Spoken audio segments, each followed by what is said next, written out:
سے تقریباً 26-27 سال پہلے جامع فاروقی میں جب میں پڑھا رہا تھا تو عبدالرحیم رحمۃ اللہ علیہ بریلوی اس نے تنگ کیا، غضب کا مناظر تھا، بہت مضبوط عالم تھے۔ تو عبدالرحیم تو یہ بلوچ لوگ گئے دارالعلوم کہ اللہ کے لیے ہمارے نوجوان بریلوی بن رہے، تم لوگ اسے کوئی مناظر بھیجو، یہ چیلنج دے رہا ہے، کوئی بھی نہیں آ رہا۔ دارالعلوم والوں نے کہا ہم ایسا غلط کام نہیں کرتے۔ پھر گئے بھی نوری ٹاؤن میں، انہوں نے کہا ہم بھی ایسا غلط کام گناہ کبیرہ کا نہیں کرتے۔ کہا جائے کوئی بریلوی بن جائے، کوئی مشرک بن جائے، ہم لوگ مناظرہ کا کام نہیں کرتے۔ سمجھ رہی میں یہ کام نہیں کرتے۔ آخر کار کیا ہوا؟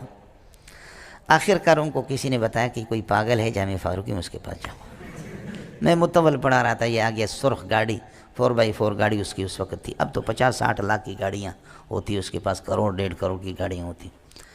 تو یہ آگے کہیں تو بلوچی منگا ہوا جی، بلوچوں سمجھے، تو کہیں گے بلوچی منگا بلوچوں، میں نوجوان میں ضرور ہوگا گمراہ بہ گئے، نوجوان ہمارے گمراہ ہو رہے، اور وہ کئی سال سے چیلنج دے رہا، کوئی دیوبندی تیاری نہیں، وہ تکڑا تھا، غضب کا تکڑا آدمی تھا۔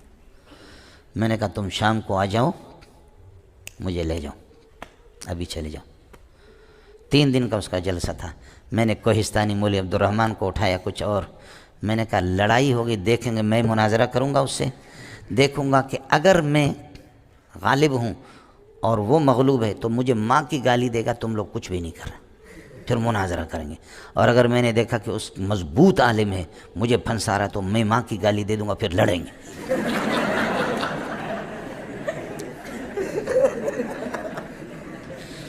اس لیے کہ بھاگنے سے لڑنا بھی بہتر ہے نا، اپنے مسلک کی بدنامی تو وہ کوہستانی مولی عبدالرحمن کہہ رہا تھا استاد جی مجھے 12 گولیاں لگ جائیں میں مروں گا نہیں۔ اور واقعتاً یہاں جامعۃ الرشید کے جب گاڑی پہ بم سے اڑایا گیا تو 1-2 بندے مرے، باقی زخمی بے ہوش ہو گئے، اور وہ خون میں لت پت ہو گیا، لیکن وہ مرا نہیں، اس کو وہ دوسروں کو اٹھا رہا تھا۔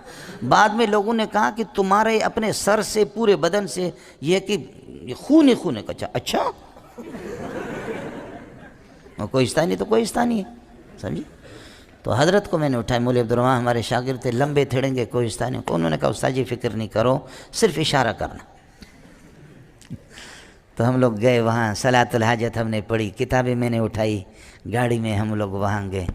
صلاۃ الحاجت پڑھنے کے بعد میرے رب نے جو ہے نا اس پر ایسا روب بٹھایا، ایسا روب بٹھایا کہ وہ تیار نہیں ہوا۔ کہنے لگے ہماری تیاری نہیں ہے، اس دفعہ ہمیں مہلت دے دیں، یہ کرے وہ کرے، ادھر ادھر کر دیا بہانہ، یہ اس آدمی سے میں کیسا مناظرہ کروں۔ انہوں نے کہا کر لو، وڈیرا نے کہا، وڈیرا بریلوی تھا، کہا کر لو، اگر تو نے اس کو بند کیا جوتے ماریں گے، کر لو۔ تو اس نے کہا اس دفعہ تو پھر چھوڑ دو مجھے، میں تیاری کر کے پھر آ جاؤں گا۔ الحمدللہ تیاری میاری کچھ نہیں ہوا، لوگوں نے فائرنگ کی خوشی میں، شپڑ خان زندہ آباد، شپڑ خان زندہ آباد، سمجھے بھائی جان، خوشی میں ہم لوگ۔ اس کے بعد اس کا فارم تھا، مرغی فارم تھا، یہ جب بھی آتا تھا 10-10 15-15 مرغیاں ذبح کر کے لاتا تھا، میں بھی کھاتا تھا، ہمسایوں کو بھی دیتا، دوسرے اساتذہ کے گھر پہ۔ میں نے اپنے بیوی بچوں سے کہا دعا کرو اللہ بریلویوں کو زندہ رکھے، یہ بریلویوں کے صدقے میں آپ کھا رہے ہیں، سمجھے بھائی جان، اور یہ نہ ہو تو یہ ہمیں کہاں کھلاتے۔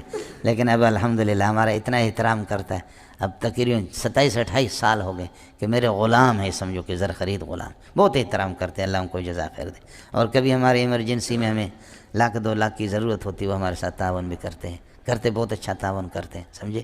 لیکن هل جزاء الاحسان الا الاحسان فبأي آلاء ربكما تكذبان، سمجھتا ہے، احسان تو احسان ہے موری صاحب۔